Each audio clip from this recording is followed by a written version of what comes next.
राधे राधे, जय श्री कृष्णा दोस्तों। आइए अब हम माघ मास के महात्म्य का 14वां अध्याय और 14वें दिन की पुण्य फल देने वाली व्रत कथा सुनेंगे।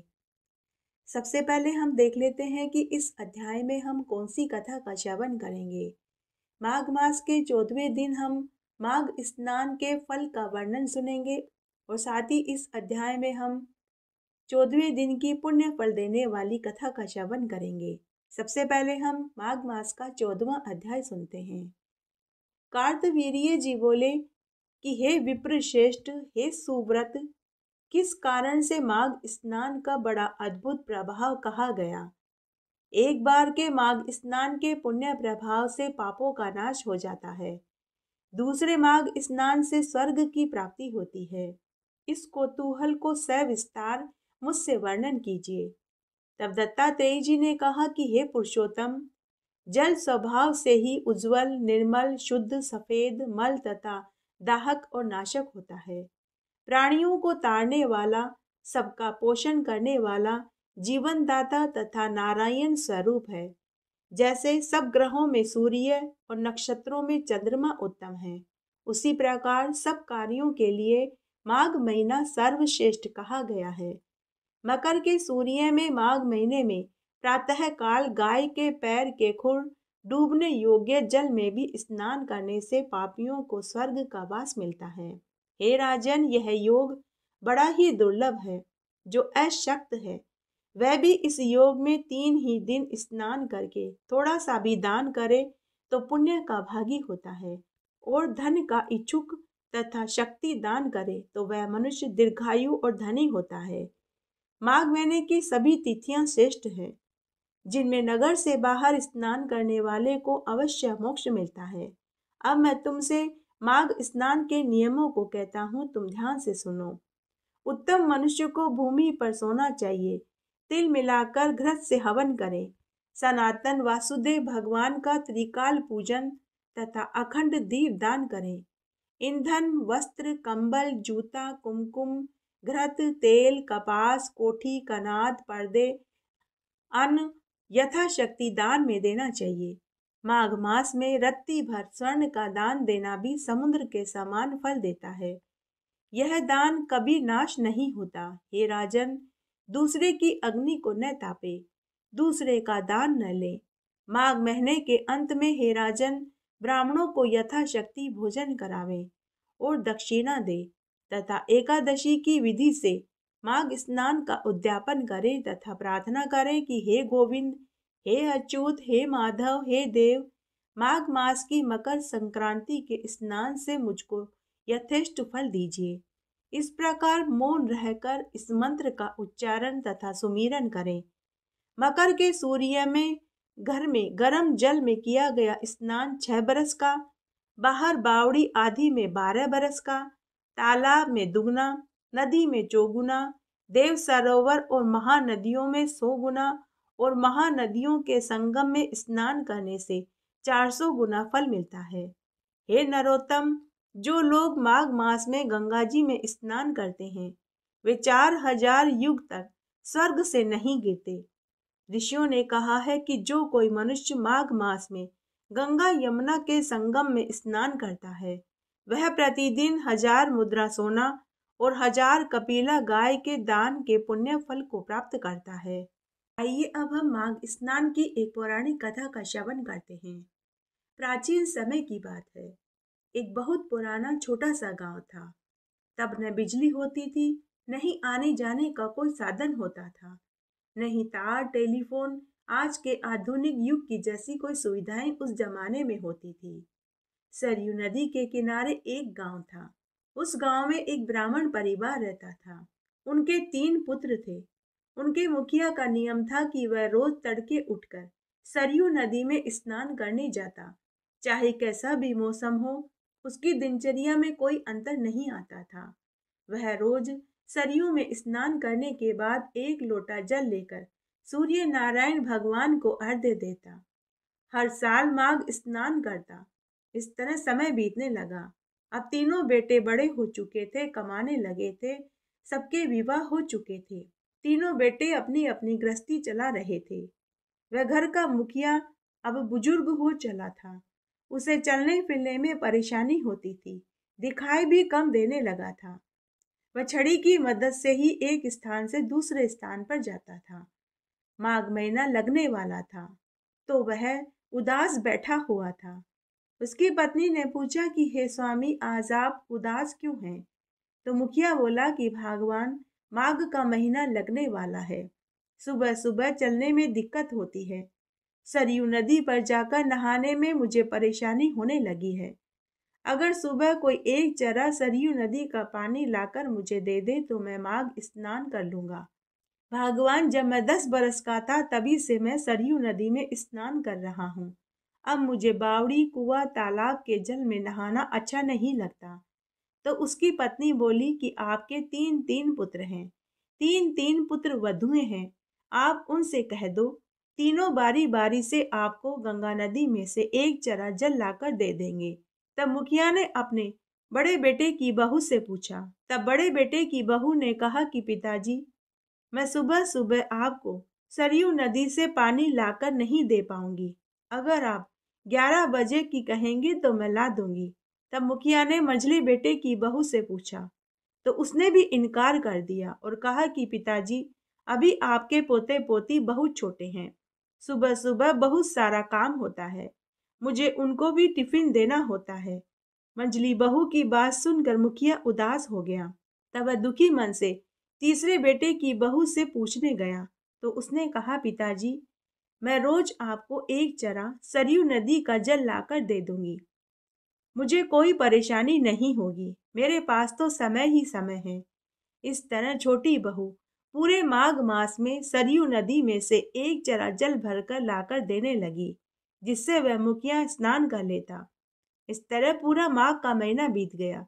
तब माघ मास की पूर्णिमा के दिन छोटी बहू अपने सास ससुर के कमरे में आई और खाली चरा लेकर जाने लगी, तो उसे चरा भारी भारी लगा। तब उसने अपने सास ससुर से पूछा कि माँ, बाबूजी, आज चरा भारी भारी क्यों है? क्या बाबूजी ने सुबह स्नान नहीं किया? तब सास ने कहा कि बहू, तेरे ससुर स्नान करे बिना नहीं रह सकते, खाना खाए बिना रह सकते हैं। तब बहू ने चरे में हाथ डाल कर के देखा तो चरा सोने की मोहरों से भरा हुआ था। छोटी बहू ने चरा सास ससुर के चरणों में रख दिया।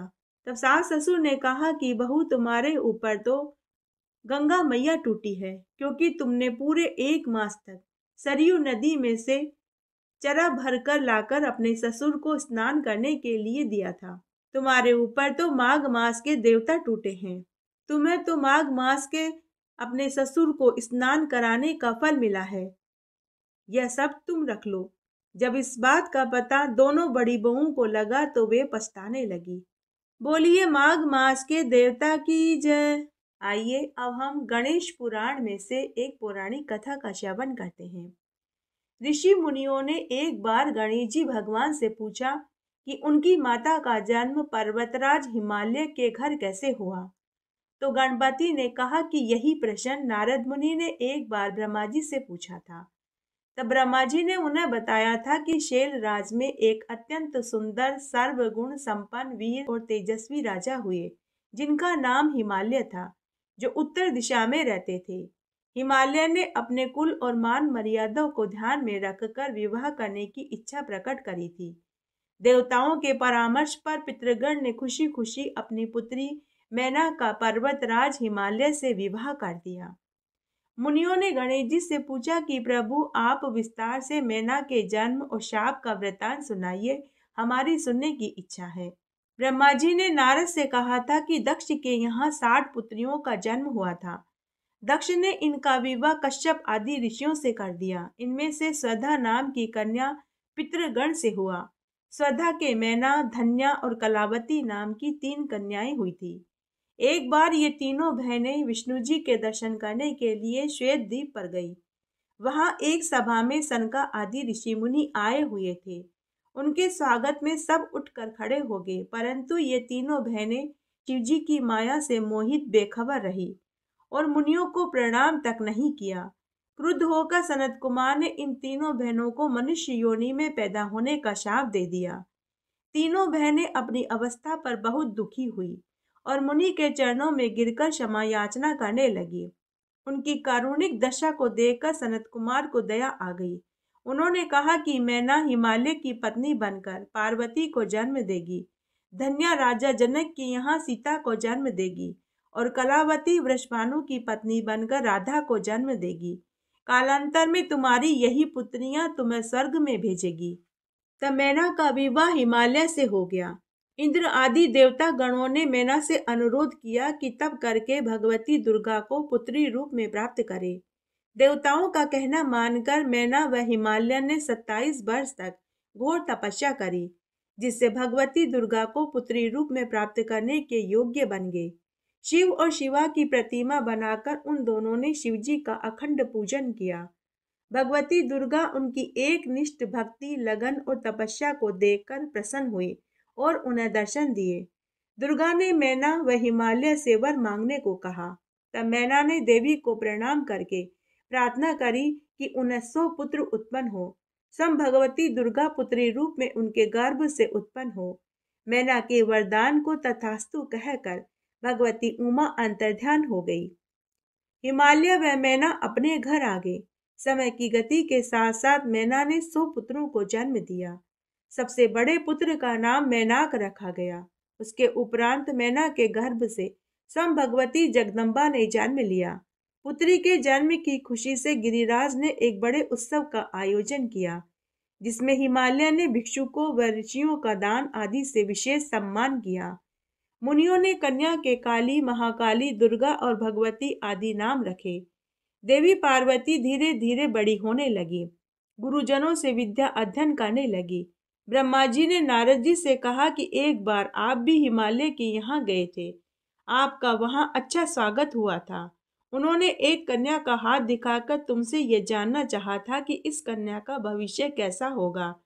तुमने कहा था कि इस कन्या के सभी लक्षण शुभ हैं, पर एक विशेष बात है कि इसका पति योगी, दिगंबर, पितृविहीन और अमंगल वेशधारी होगा। अपनी पुत्री दुर्गा के विषय में सुनकर गिरिराज और मैना बहुत दुखी हुए थे, पर दुर्गा स्वयं बहुत प्रसन्न हुई। नारद, तुमने उनसे कहा था कि एक ही देवता में यह विशेषताएं हैं और वे गुण के रूप में होंगी। उस देवता का नाम है शिव। यदि तुम्हारी पुत्री भगवती पार्वती को वे ग्रहण कर ले तो आप लोगों का कल्याण हो जाएगा। पर शिवजी प्राप्त करने के लिए पार्वती जी को कठोर तपस्या करनी पड़ेगी। शिवजी पार्वती जी को ग्रहण करने के बाद अर्धनारीश्वर कहलाएंगे। नारद जी ने ब्रह्मा जी से जब अपनी ही कथा सुनी तो उनकी जिज्ञासा और बढ़ गई। वे ब्रह्मा जी से पूछने लगे कि हे पितामह, मुझे उसके बाद का पूरा वृत्तांत सुनाइए। समय के गुजरने के साथ साथ मैना भी गिरिराज से कहने लगी कि अपनी पुत्री पार्वती के लिए वर की खोज करो। पर गिरिराज ने कहा कि आप मुनिवर नारद की बात को याद करो और पार्वती को शिवजी की आराधना व तपस्या करने को कहो। गिरिराज की बात सुनकर मैना अपनी पुत्री पार्वती के पास गई और उसके पिता की बात सुनाई। तुरंत पार्वती ने कहा कि माँ, मैंने एक स्वप्न देखा है जिसमें एक ब्राह्मण मुझसे शिवजी को प्राप्त करने के लिए तप करने का आग्रह कर रहा था। उसी रात्रि को राजा हिमालय ने भी स्वप्न देखा कि कोई ब्राह्मण उनके नगर के बाहर तपस्या कर रहा है। पार्वती नित्य प्रति विभिन्न प्रकार से शिवजी की पूजा करने लगी। कुछ दिनों के बाद शिव भी अपनी गण मंडली लेकर उस नगर में तपस्या करने के लिए आ गए। पार्वती और शिव एक दूसरे को देखते तो थे, पर कोई बातचीत नहीं होती थी, नहीं शिवजी के मन में कोई विकार उत्पन्न होता था। शिवजी को ऐसी स्थिति में देवताओं ने कामदेव को काम प्रेरणा देने के लिए भेजा, पर शिव ने अपने तप से उसे भस्म कर डाला। इधर पार्वती अनेक रूपों में शिवजी की निरंतर पूजा और कठोर तपस्या करती रही। शिव पार्वती पर प्रसन्न हुए। ब्रह्मा, विष्णु आदि देवताओं के कहने पर शिवजी ने पार्वती जी से विवाह कर लिया। नारद जी ने ब्रह्मा जी से पूछा कि हे ईश्वर, जरा विस्तार से बताइए कि शिवजी ने कामदेव को कैसे भस्म किया। देवी पार्वती से अलग होने पर शिवजी ने क्या किया? वे तपस्या करने हिमालय क्यों गए? पार्वती ने तप द्वारा शिवजी को कैसे प्राप्त किया? हे स्वामी, सारे प्रश्न मुझे जानने की तीव्र इच्छा है। शिवजी अपनी प्रिया पार्वती के वियोग में समस्त दिशाओं में घूम रहे थे। वे मनुष्य के समान विक्षिप्त होकर विचित्र स्थिति में घूम रहे थे। तभी अपने मन की शांति के लिए वे हिमालय पर जाकर तपस्या करने लगे। एक दिवस समाधि खुलने पर कुछ पसीने के कण धरती पर जा गिरे। उन पसीने की बूंदों से 4 भुजाओं वाला एक तेजवान बालक उत्पन्न हुआ।